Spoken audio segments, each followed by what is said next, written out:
In this lesson, we're going to talk about the concept of opportunity cost. We'll start with this question. Why does scarcity lead to trade-offs? It leads to trade-offs because of the economic problem.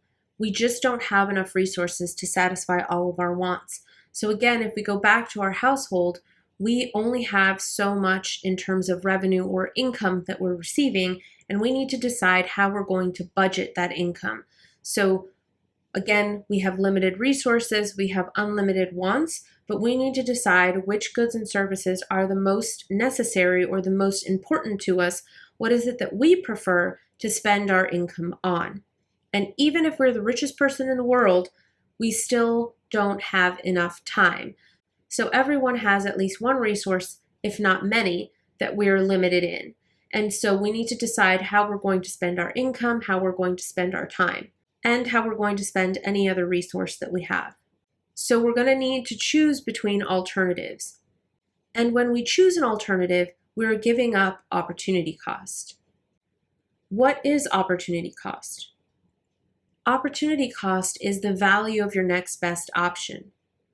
So yes, you made a choice or you made a decision, but what if you had made the next best choice? What was the value of that to you? What was it worth to you? That is your opportunity cost. So what you want to ask yourself is, what are you giving up? That is your opportunity cost.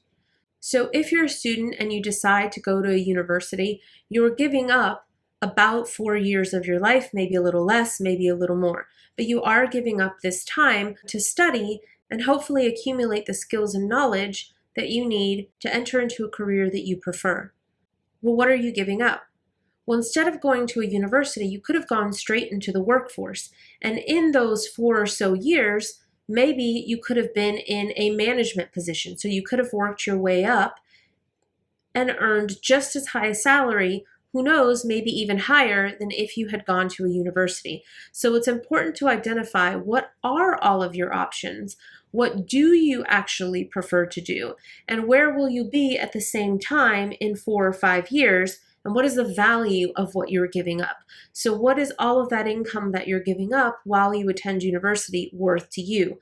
And if you had progressed into promotions and maybe higher level roles, what are those worth as well? So you want to make sure that you're considering those things every time you make a decision. Now, of course, this is just one example, but it gives you an idea of what opportunity cost is. In this case, it would be the salary and promotions that you would be giving up to attend university.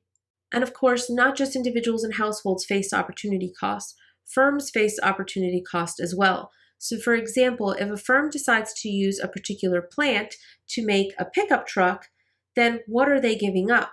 Well, they're giving up the opportunity of making a car instead. So in this case, we have a Dodge Ram versus a Dodge Challenger. So when Dodge decides to make Dodge Ram pickup trucks in a particular plant, they're giving up the opportunity of making Dodge Challengers. And so what is that worth to them?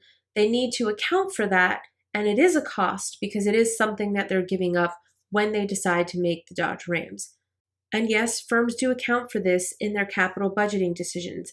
They estimate a dollar amount for this, and they consider it a cost of investing in a plant to make Dodge Rams, or remodeling and outfitting an existing plant to make Dodge Ram trucks. They are estimating a dollar amount for what are they giving up in making Dodge Challengers, or whatever the next best option is. And so you'll learn more about this in your corporate finance class when you get to your capital budgeting section.